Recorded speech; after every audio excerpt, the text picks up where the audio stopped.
നമ്മൾ ഉണ്ടാക്കി തീർത്ത ദുരാചാരത്തിന്റെ അനന്തരഫലം നമ്മൾ തന്നെ അനുഭവിച്ചു കൊണ്ടിരിക്കേണ്ടതല്ലേ? ദുരാചാരങ്ങൾ വലിച്ചെറിയാൻ അല്ലാഹു തൗഫീഖ് നൽകട്ടെ. റസൂലുള്ളാഹി പറഞ്ഞതൊരു സ്ത്രീക്ക് വസ്ത്രം വാങ്ങിച്ചു കൊടുക്കാനും ഭക്ഷണം കൊടുക്കാനും പാർപ്പിട സൗകര്യം ചെയ്യുവാനും മഹർ കൊടുക്കാനും കഴിയുമെങ്കിൽ നിങ്ങൾ വിവാഹം ചെയ്യണം. ഇനി അതിന് കഴിയില്ലെങ്കിലോ? ശ്രദ്ധിക്കണം, ചെറുപ്പക്കാർ ശ്രദ്ധിക്കണം. അതിന് കഴിയില്ലെങ്കിൽ ഭാര്യാപിതാവിൽ നിന്ന് എന്ത് തരുമെന്ന് ചോദിക്കണമെന്നല്ല റസൂൽ പറഞ്ഞത്. ഈ ഹദീസിൽ വളരെ വ്യക്തമായി റസൂലുള്ള പഠിപ്പിക്കുകയാണ്. ഒരാൾക്ക് ഈ പറഞ്ഞ ചെലവൊന്നും വഹിക്കാൻ കഴിയുന്നില്ല, അതിനുള്ള സമ്പത്ത് അയാളുടെ കയ്യിലില്ല, അയാൾ ദരിദ്രനാണ്, പാവപ്പെട്ടവനാണ്, എന്നാൽ അയാൾ എന്ത് ചെയ്യണം? അയാൾക്ക് വിവാഹത്തോട് ആഗ്രഹമുണ്ട്, ചെലവ് അയാൾക്ക് വഹിക്കാൻ കഴിയുന്നില്ല എങ്കിൽ അയാൾ നോമ്പ് നോറ്റുകൊള്ളട്ടെ. അതവന്റെ ശരീരത്തിൽ നിന്ന് പതച്ചു പോകുന്ന വികാരത്തെ അടക്കി നിർത്താൻ നോമ്പിന് കഴിയുമെന്ന് നബിയുനാ മുഹമ്മദ് മുസ്തഫ സല്ലല്ലാഹു അലൈഹി വസല്ലം. എനിക്ക് മഹർ കൊടുക്കാൻ പണമില്ല, വസ്ത്രം വാങ്ങാൻ പണമില്ല, അതുകൊണ്ടാണ് ഞാൻ 1 ലക്ഷം വേണമെന്ന് പറഞ്ഞത്, 2 ലക്ഷം വേണമെന്ന് പറഞ്ഞത്. എവിടെയാ തെളിവ്? നിന്റെ ഹബീബ്, നമ്മുടെ ഹബീബ് പഠിപ്പിച്ചതെന്താ? സല്ലല്ലാഹു അലൈഹി വസല്ലം, നിനക്ക് ആ ചെലവ് വഹിക്കാൻ കഴിയില്ലേ? നീ വിവാഹം കഴിക്കണ്ട, നിനക്ക് വിവാഹം സുന്നത്തില്ല. വിവാഹത്തോട് ആഗ്രഹമുണ്ടാവുകയും ചെലവ് വഹിക്കാൻ കഴിയുകയും ചെയ്യുമ്പോഴേ നിനക്ക് വിവാഹം സുന്നത്തുള്ള, വിവാഹം നിർബന്ധമല്ലല്ലോ, സുന്നത്തുള്ള. നിനക്കത് വഹിക്കാൻ കഴിയില്ലേ? നീ ഭാര്യാപിതാവിൽ നിന്ന് പിടിച്ചു പറിച്ചു വാങ്ങുന്നത് അതിക്രമമാണ്, ധിക്കാരമാണ്. നീ നോമ്പ് നോറ്റു, അതാ നിനക്ക് നല്ലതെന്ന് ലോകത്തെ എല്ലാ വിഷയങ്ങൾക്കും പരിഹാരം നിർദ്ദേശിച്ച മുഹമ്മദുർ റസൂലുള്ളാഹി സല്ലല്ലാഹു അലൈഹി വസല്ലം. ജീവിതത്തിൽ പെൺകുട്ടികൾ ഉണ്ടാകുന്നത് സമൂഹത്തിൽ അപമാനമാകുമോ എന്ന് പേടിച്ചിട്ട് പ്രസവം നിർത്തുന്ന എത്ര രക്ഷിതാക്കളുണ്ട്? ഒരു കുട്ടിയുണ്ടായി, പെണ്ണാണ്, രണ്ടാമത്തതും പെണ്ണായി, മൂന്നാമത്തത് ആണാകുമോ എന്ന് കരുതി മൂന്നാമത്തതും കൂടെ പരീക്ഷിച്ചു നോക്കി, മൂന്നാമത്തതും പെണ്ണാണ്. ഇനി വേണ്ട, ആണ് കിട്ടിയാലും വേണ്ട. നാലാമത്തതും പെണ്ണായാൽ ഞാൻ ഇതിനെയൊക്കെ എങ്ങനെ ലക്ഷങ്ങൾ കൊടുത്തിറക്കും, ഞാൻ ഇതിനൊക്കെ എങ്ങനെ 50 100 പവൻ കൊടുത്തിറക്കുമെന്ന് കരുതിയിട്ട് സമൂഹത്തിൽ പ്രസവ നിയന്ത്രണം, ബർത്ത് കൺട്രോളിന് പോലും ഇത് അവസരമായിട്ടില്ല എന്ന് പറയാനൊക്കുമോ?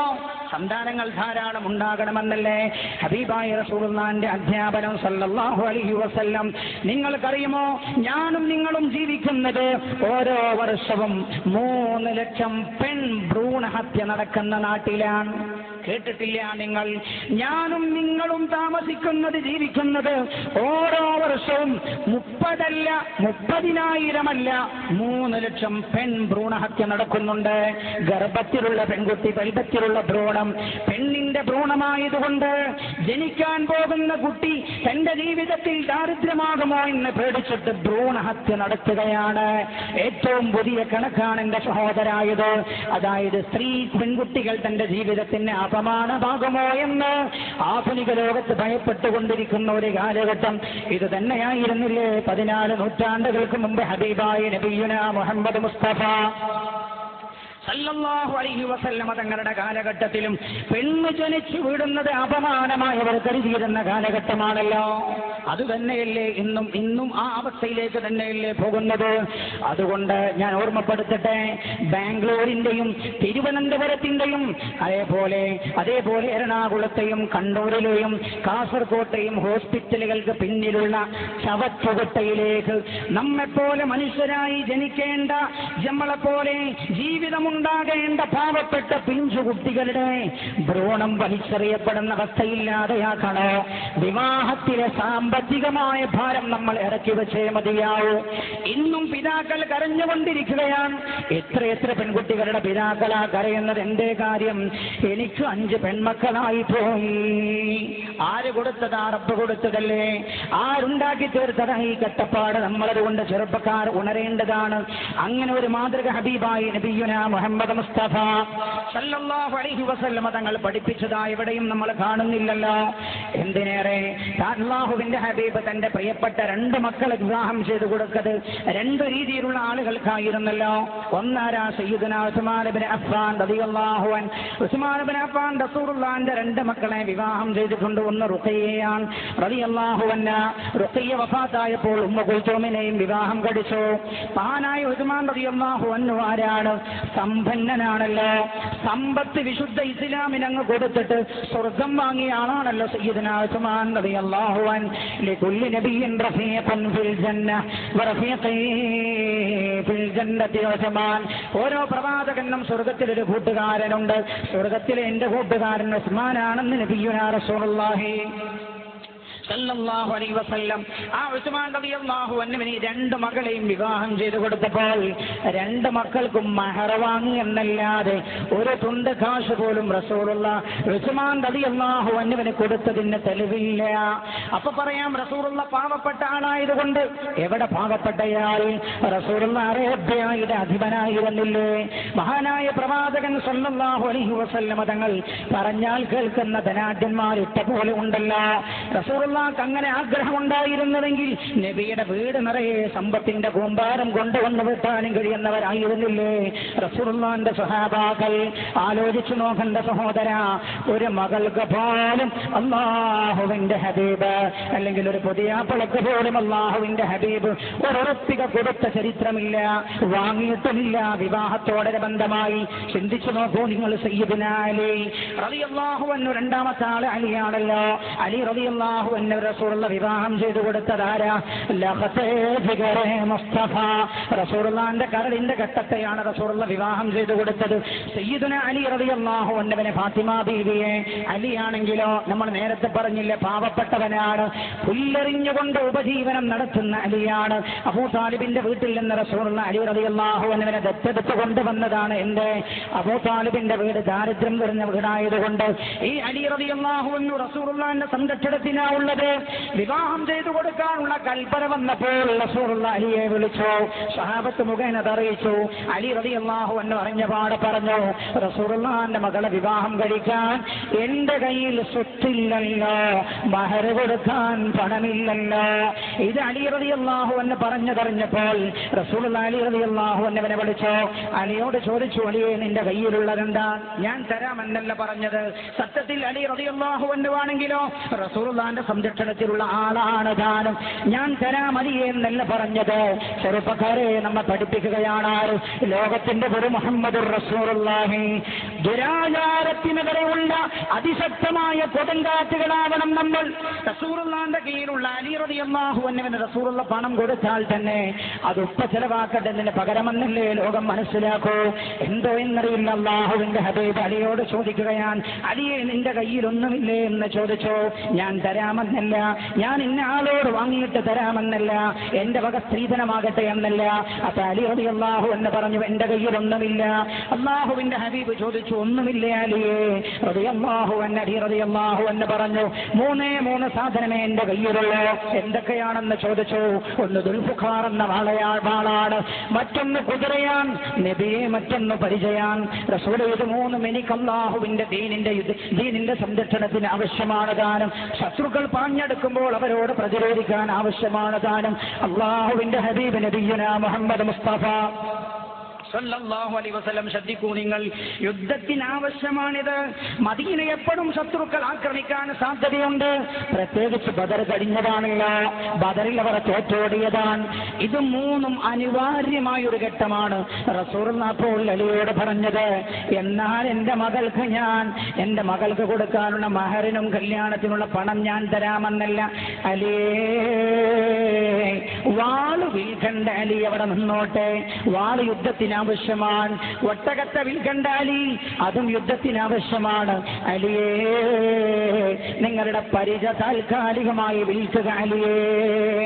സയ്യിദുനാ അലി റളിയല്ലാഹു അൻഹുവിനാകെ ഭൂമുഖത്തുള്ളത് ഒരു തുണ്ട് ഭൂമി പോലുമില്ല. ഈ മൂന്ന് വസ്തു മാത്രമാണ്. അലിയേ, നിങ്ങൾ ആ പരിച വിൽക്കുക അലിയേ.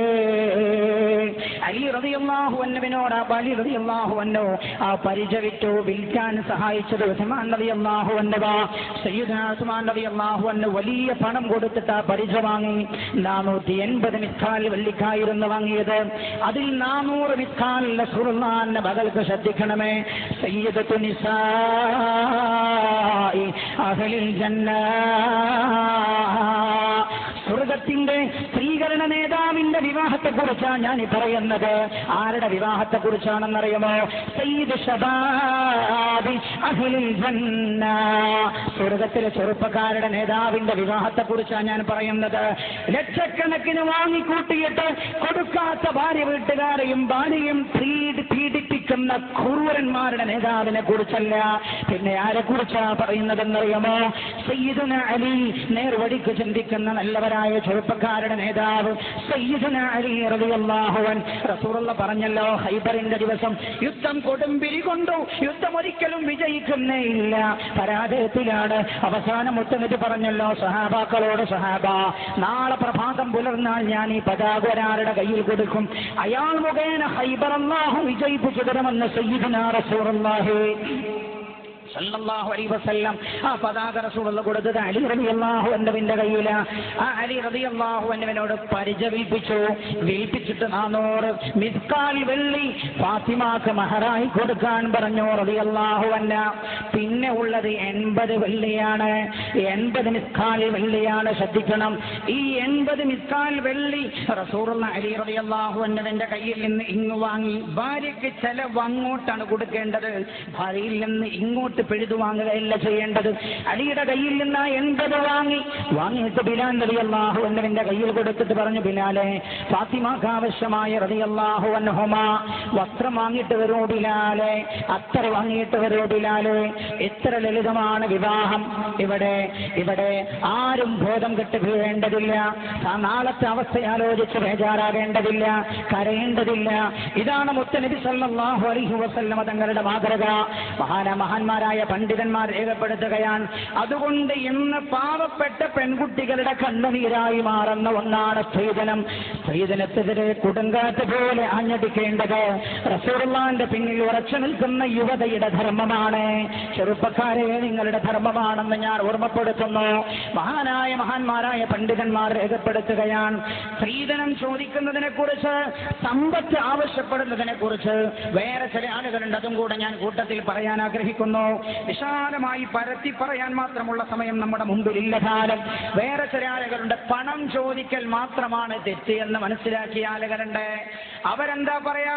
അവർ സാധാരണ പറയും, എവിടെയെങ്കിലുമൊക്കെ ചെന്നാൽ നല്ലൊരു ഉഗ്രൻ പ്രഭാഷണം നടത്തണം. അവിടെയുള്ള കാളിമാരോട് പറയും, ആര് വീട്ടുകാർ പറയും, അല്ലെ വാപ്പ പറയും, നല്ലൊരു ഉഗ്രൻ പ്രഭാഷണം നടത്തണം. എന്താ പറയാ? പൈസ ഞാൻ വാങ്ങുന്നില്ല. ഇവൻ വാങ്ങുന്നതോ പണത്തിനേക്കാളും ബുദ്ധിമുട്ട് വരുന്ന സ്വർണമാണ്. പെണ്ണിനെയാണോ വേണ്ടത്, സ്വർണമാണോ വേണ്ടത്? ചില ആളുകൾക്കിടയിൽ മുഖം മിനിക്കുന്നവരുണ്ട്, ഞെളിഞ്ഞ് നിവരുന്നവരുണ്ട്. ഞങ്ങൾ സ്ത്രീധനത്തിനെതിരാണ്. സ്ത്രീധനത്തിന് ഒരു വാങ്ങല് 80 പവനാണ്, മറ്റോ വാങ്ങുന്നതോ 18 പവനും 1 ലക്ഷം റുപ്യ. അതിനേക്കാളും പ്രയാസം കുറവ് ഇതാ, അതിനേക്കാളും പ്രയാസം കുറവിതല്ലേ? സ്ത്രീയുടെ ഭാഗത്ത് നിന്ന് സമ്പത്ത് ആഗ്രഹിക്കുന്നത് വിവാഹത്തിന്റെ നല്ല ലക്ഷ്യത്തിനെതിരാണെന്ന് നബിയുനാ റസൂലുള്ളാഹി സല്ലല്ലാഹു അലൈഹി വസല്ലം. കേട്ടോളൂ, മഹാന്മാർ രേഖപ്പെടുത്തുകയാണ്.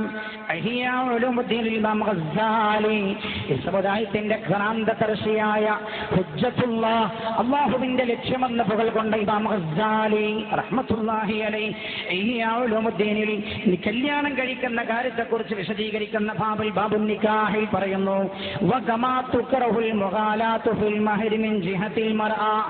സ്ത്രീ മഹർ വർദ്ധിപ്പിച്ചു ചോദിക്കുന്നത് കറാഹത്തായതുപോലെ തന്നെ താൻ വിവാഹം കഴിക്കാൻ പോകുന്ന പെണ്ണിന്റെ സ്വത്ത് എത്രയുണ്ട് എന്ന് ചോദിക്കുന്നത് കറാഹത്താണ്. ചോദിക്കുന്നത് പോലും കറാഹത്താണ്.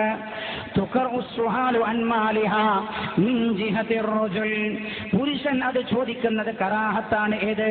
സ്വത്ത് എത്രയുണ്ട് പെണ്ണിന് എന്ന് ചോദിക്കൽ കറാഹത്താണ്. പെണ്ണിന്റെ വാപ്പാക്കുണ്ട് എന്ന് പോലുമല്ല. പെണ്ണിനെത്രയുണ്ട് എന്ന് ചോദിക്കൽ കറാഹത്താണ്. വലാ യംബഗി അനിവാര്യമാവുകയില്ല, മോശമാണ്. അൻയൻകിഹ തമഅൻ ഫിൽ മാലി സമ്പത്ത് ആഗ്രഹിച്ചിട്ട് വിവാഹം കഴിക്കൽ. എന്നിട്ട് മഹാനവറുകൾ രേഖപ്പെടുത്തുന്നു, ഖാല സൗരി ഇമാം സൗരി റളിയല്ലാഹു അൻഹു രേഖപ്പെടുത്തുകയാണ്, ഇദാ തസവ്വജ ഒരാൾ വിവാഹം ചെയ്തു, വഖാല അയാൾ ചോദിച്ചു, അയ്യു ശൈഇൻ ലിൽ മർഅ പെണ്ണിനെന്താ നിങ്ങൾ കൊടുക്കാന്ന് ചോദിച്ചു. ഒരാൾ വിവാഹം ചെയ്തു, പെണ്ണിനെന്താണ് കൊടുക്കുക എന്നൊരാൾ ചോദിച്ചാൽ ഫഅലം അന്നഹു ലിസ്സൻ നിങ്ങൾ മനസ്സിലാക്കിക്കോളൂ, അയാൾ കള്ളനാണ്. നിങ്ങളുടെ കുട്ടിയല്ല അയാൾ ആഗ്രഹിക്കുന്നത്, സ്വർണമാണ്. പെണ്ണിനെന്താ കൊടുക്കാന്ന് ചോദിച്ചാൽ, അപ്പൊ എനിക്കെന്താ കിട്ടാന്ന് ചോദിച്ചാലോ, എനിക്കെന്താണെന്ന് കിട്ടാന്ന് ചോദിച്ചാലോ, നിർബന്ധിപ്പിച്ച് കരൾ പിടിഞ്ഞു വാങ്ങുന്നവരുണ്ട്. 9 വർഷമായല്ലോ ഞാൻ മട്ടന്നൂരിൽ വന്നിട്ട്, 9 വർഷം പൂർത്തിയാവുകയാണ്, 10ാമത്തെ വർഷത്തിലേക്ക് കടക്കുകയാണ്. എന്റെ ഓർമ്മയിൽ 9 വർഷത്തിനിടക്ക് ഏതെങ്കിലും വളരെ വിരലിൽ എണ്ണാവുന്ന വെള്ളിയാഴ്ചകൾ മാത്രമാണ് മകളെ കല്യാണം കഴിക്കാറുണ്ട്. 5 പെൺമക്കളായിരിക്കും. ആദ്യത്തെ മകൾ ആരോടും പറയരുതെന്ന് കരുതി അഭിമാനത്തിന് ക്ഷതമേൽപ്പിക്കാൻ കഴിയില്ല എന്ന് കരുതിയിട്ട് ഉള്ള കിടപ്പാടം ഞാൻ ബാങ്കിൽ വെച്ചു. ലോൺ എടുത്ത് കല്യാണം കഴിച്ചു, വീട്ടാൻ കഴിഞ്ഞില്ല. ജപ്തി വന്നു, സ്ഥലവും വീടും ബാങ്ക് പിടിച്ചെടുത്തു. ആകെ ഉള്ള 10 സെന്റും വീടും. നിങ്ങളിപ്പോ താമസിക്കുന്നത് വാടക വീട്ടിലാണ്. നാട്ടിൽ നിന്ന് എനിക്ക് യാചിക്കാൻ എന്റെ അഭിമാനം സമ്മതിക്കാത്തത് കൊണ്ടാ ഞാൻ കണ്ണൂരിലേക്ക് വന്നത് എന്ന് പറയുന്ന എത്ര രക്ഷിതാക്കൾ. ഈ സ്ത്രീധനമെന്ന മഹാപൂർച്ചയുടെ സമൂഹത്തിലുണ്ടായ ഒരു നാശം എന്താണെന്നറിയുമോ? ഒരു നാശം എത്രയോ അഭിമാനികളായ മനുഷ്യരെ ഗത്യന്തരമില്ലാതെ യാചകരാക്കി മാറ്റി, യാചകരായ തെണ്ടുന്ന ആളുകളാക്കി മാറ്റിയില്ലേ? അങ്ങനെ കാണുന്ന 1.5 ലക്ഷത്തേക്കാൾ നല്ലത് ചെറുപ്പക്കാരാ, നിനക്ക് പള്ളിയുടെ മുറ്റത്ത് പോയിട്ട് മുണ്ട് വിരിക്കലാണ് എന്ന് ഞാൻ ഓർമ്മപ്പെടുത്തുകയാണ്. നിന്റെ ഭാര്യ പിതാവിന്റെ കരൾ മാന്തിപ്പറിച്ചെടുക്കുന്ന ലക്ഷ്യത്തേക്കാൾ നിനക്ക് നല്ലത് നീ സ്വയം ഒരു തുണി വാങ്ങിച്ചിട്ട് പള്ളിയുടെ മുറ്റത്ത് പോയിട്ട് എനിക്കൊരു 5 ലക്ഷം ഉറുപ്പിക വേണമെന്ന് പറഞ്ഞ് മുണ്ട് വിരിക്കലാതിനേക്കാളും നല്ലത്. ഈ സമൂഹത്തിലെ ദുരാചാരങ്ങൾക്കെതിരെ കൂട്ടുനിൽക്കുന്നത് അള്ളാഹുവിന്റെ പരിശുദ്ധമായ ദീൻ വികലമായി ചിത്രീകരിക്കപ്പെടാൻ കാരണമാവുകയാണ്. അള്ളാഹു സുബ്ഹാനഹു വ തആല നമ്മെ രക്ഷപ്പെടുത്തുമാറാകട്ടെ.